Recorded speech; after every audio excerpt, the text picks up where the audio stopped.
میری بہنیں تو میرے سے بڑی خوش ہیں. ہاں کیا پتہ میرا بھائی خوش نہ ہو, پتہ نہیں, لیکن میں اوور آل میرے دوست بہت خوش ہیں مجھ سے. اور میرے ملازم تو ایسے کہ میں ایک دن اپنی امی کو کہتی, امی ایک بچہ میرے پاس اشرف کام کرتا تھا, تو ہم بنگلے میں رہتے تھے تب, تو اس کا کام تھا ہر وقت پنکھے صاف کرنا, شیشے صاف کرنا, آج شیشہ ڈے, آج پنکھا ڈے ہے, آج فلانا ڈے ہے, تو انصاری صاحب.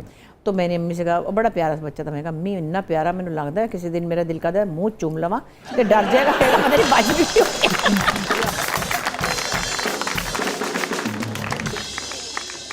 بس سمجھے اتنی کسری رہ گئی. میں اتنے چوٹ چپڑ کر جو 17 سال نہیں جاتے, وہ کہیں جانے جوگے ہی نہیں رہتے میرے ملازم.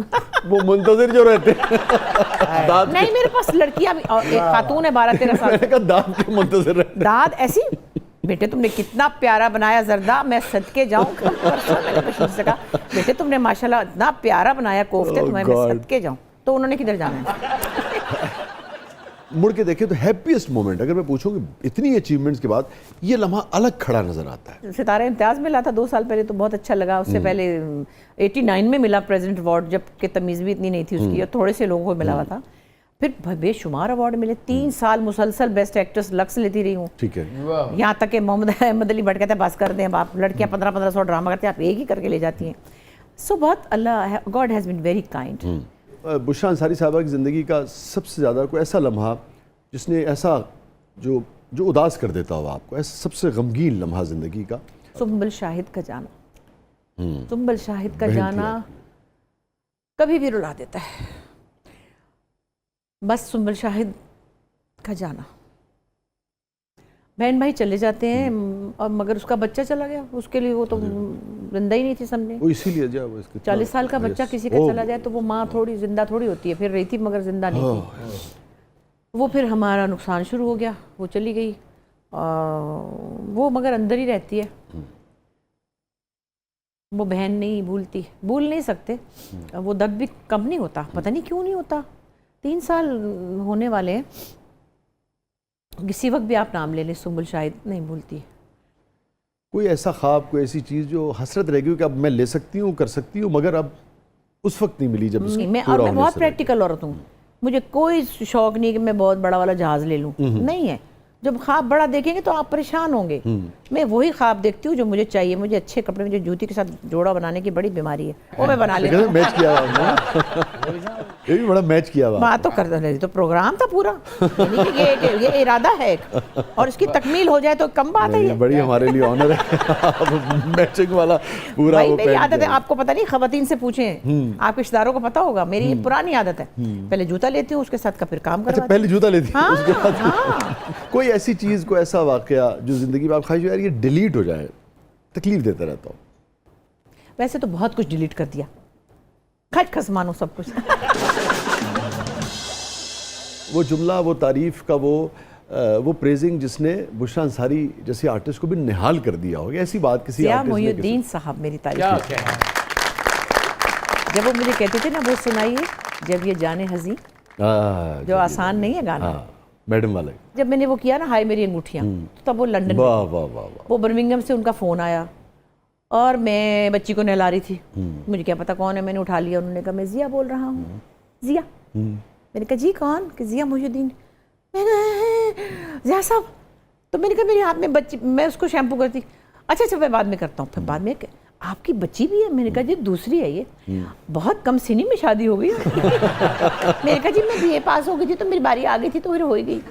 کوئی ایک ایسا جملہ اس سارے سفر میں جو گڑ گیا ہو, آج بھی تکلیف دیتا ہوں, کس نے کہا, کیوں, میں اس سے کوئی دلچسپی نہیں, مگر لوگوں کو یہ پتہ لگے کہ یار جملے تکلیف دیتے ہیں, احتیاط کرنی چاہیے بات. پرانے اگر تہذیب یافتہ زمانوں کی بات آپ کریں, تہذیب یافتہ زمانوں کی باتوں میں تو آپ سب سے زیادہ تو اپنے کسی پرسنل رشتے سے جب ریجیکٹ ہوتے ہیں نا, اس کے رویے سے, اس کی زبان سے نہ کہنے کے باوجود اس کے رویے سے آپ کو لگتا ہے کہ آپ ریجیکٹ ہوتے ہیں اپنے کسی پرسنل رشتے سے, وہ بیان نہیں ہو سکتا, وہ دکھ ہوتا ہے, وہ چاہے عورت ہو یا مرد ہو, وہ سب سے زیادہ وہ تکلیف دیتا ہے, اور بہت سالوں تک تکلیف دیتی ہے اس کی.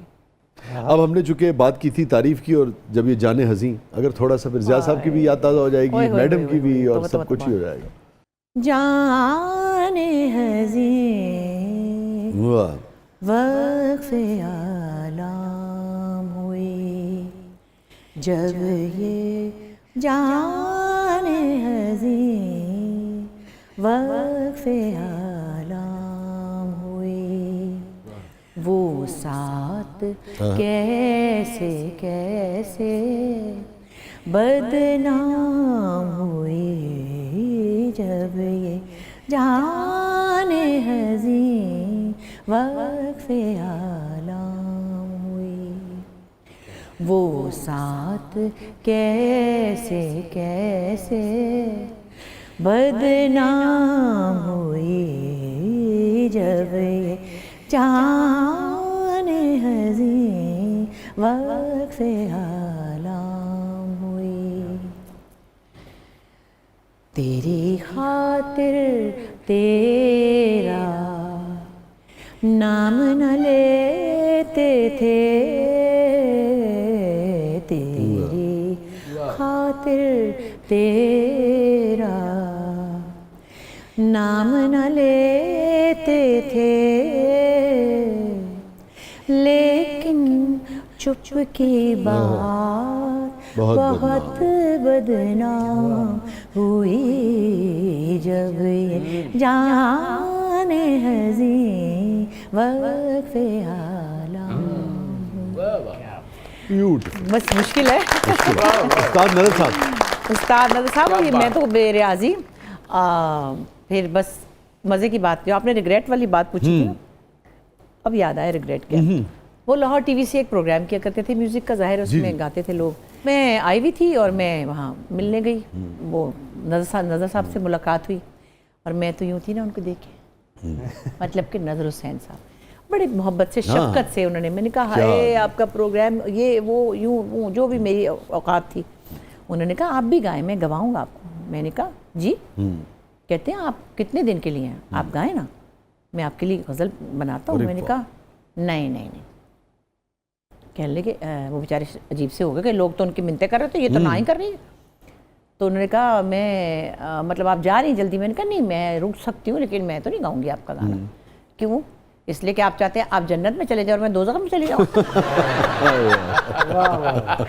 وہ مجھے کہہ رہے ہیں تمہیں گانے کو کہہ رہی ہوں؟ میں نے کہا نہیں، میں ان کا گانا خراب نہیں کر سکتی ہیں، وہ جیت جائیں گے میں ہار جاؤں گی، اور میں نے نہیں گایا، بس کہہ رہے ہیں کہ میں کہہ رہا ہوں نا میں آپ کو گواؤں گا۔ میں نے کہا نہیں سوری، مجھے اچھے گانے کی تمیز بہت زیادہ ہے، گانا نہیں آتا مجھے، میں نہیں گا رہی۔ اور میں اب سوچتی ہوں ہائے اللہ میں گا ہی لیتی۔ نظر صاحب کو تو میں نے جواب ہی دے دیا، اس بات کا گلٹ ہے مجھے، ریگریٹ۔ آپ کی زندگی کا تجربہ نوجوانوں کے لیے کسی بھی زندگی کے معاملے پہ جو بڑے فیصلے ہیں، کیا کرنا ہے کیا نہیں کرنا ہے، ان کے لیے کیا بنیاد ہونی چاہیے؟ کب یہ فیصلہ کرنا چاہیے کہ کوئی کام انسان کو کرنا ہے، کب یہ فیصلہ کرنا چاہیے کہ اچھا اب اس کام کا وقت آ گیا ایک، اور بڑے فیصلے بعض اوقات معاشرہ بالکل جس کے خلاف کھڑا ہوتا ہے، یہ کیسے ممکن ہوتا ہے؟ دیکھیے بڑے فیصلے بہت جلدی نہیں ہوتے اور اتنے آسان بھی نہیں ہوتے۔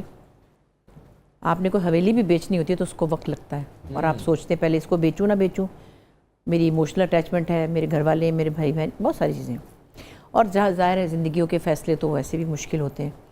نوجوانی میں بچے، ہم بھی ایکسائٹمنٹ میں فٹافٹ فیصلہ کر لیتے ہیں، یہ چیز لینی ہے وہ چیز لینی ہے، پھر پتہ چلتا ہے وہ خراب نکلی ہے، یہاں شادی کرنی ہے وہاں منگنی کرنی ہے، یہاں محبت ہوگی وہاں پتہ چلتا وہ ٹھیک نہیں تھی۔ تو وہ اس وقت اس عمر کا جو تقاضا ہوتا ہے آپ اس کے حساب سے سمجھتے ہیں آپ ٹھیک کر رہے ہیں، وقت کے ساتھ چیزیں مختلف ہوتی ہیں اور پھر آپ کو پتہ چلتا ہے۔ لیکن فیصلے اب جو ہو رہے ہیں زندگی کے، میں دیکھ رہی ہوں نوجوانوں میں جلدی ہو رہے ہیں۔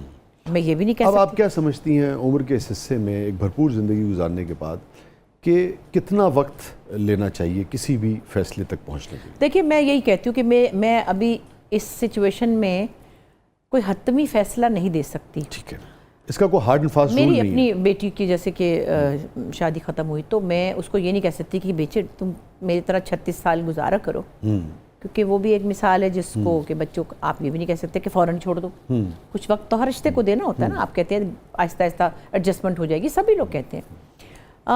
مجھے لگتا ہے کہ ایک سب سے جو ایک ضروری بات اب میں سمجھتی ہوں، جب آپ کی شادی ہو، کوئی رشتہ بنے، آپ فیملی بڑھانے سے پہلے 2 3 4 سال ایک دوسرے کو سمجھیں۔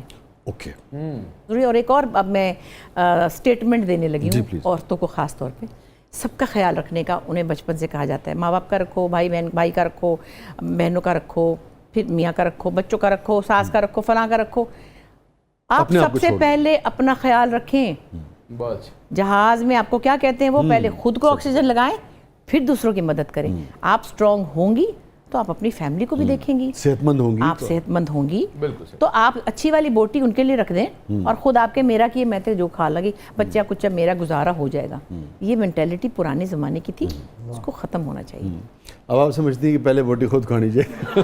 کھانی چاہیے بوٹی, بالکل کھانی چاہیے, خود بھی کھانی چاہیے, اوروں کو بھی کھلانی چاہیے. ہاں سب کو, یعنی کہ اپنا خیال رکھیں. ہاں بلکہ بوٹی تو مہنگی ہو گئی اب, بھی اپنائیں اچھی طرح, ان کو بھی کھلائیں, خود بھی کھلائیں. کسی سے آپ کچھ کہنا چاہتی ہوں کسی بھی رشتے میں تو آپ؟ میں تو سب کچھ ہی کہہ دیتی ہوں. آج کہہ دیجیے. میں تو کہہ دیتی ہوں اور میں سوری بھی کر لیتی ہوں اگر کوئی غلطی ہو جائے تو. ہائے اللہ پلیز ناراض نہ ہونا, میں تو مر جاؤں. دیکھیں میں ایک ہی لفظ بولوں, میں کہا اقبال سے کہہ دیں کچھ. نہیں, میں ان سے سب کچھ بلکہ میں تو اتنا کچھ کہتی ہوں, وہ تو بیچارے بہت خاموش طبع ہیں, تو میں ان کو کبھی کبھی کہتی ہوں کہ بھائی بات. اقبال خاموش ہو گیا؟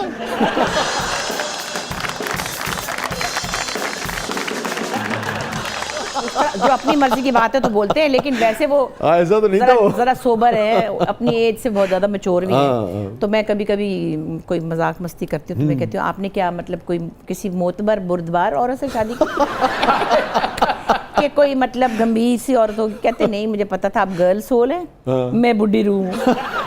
تو میں نے کہا ہاں یہ چھچور پن آپ کو اچھا لگ رہا ہے؟ کہتے ہیں بہت اچھا لگ رہا ہے. میں مذاق میں کبھی کہتی ہوں, تو ایسا کچھ نہیں جو میں نے ان سے نہ کہا ہو.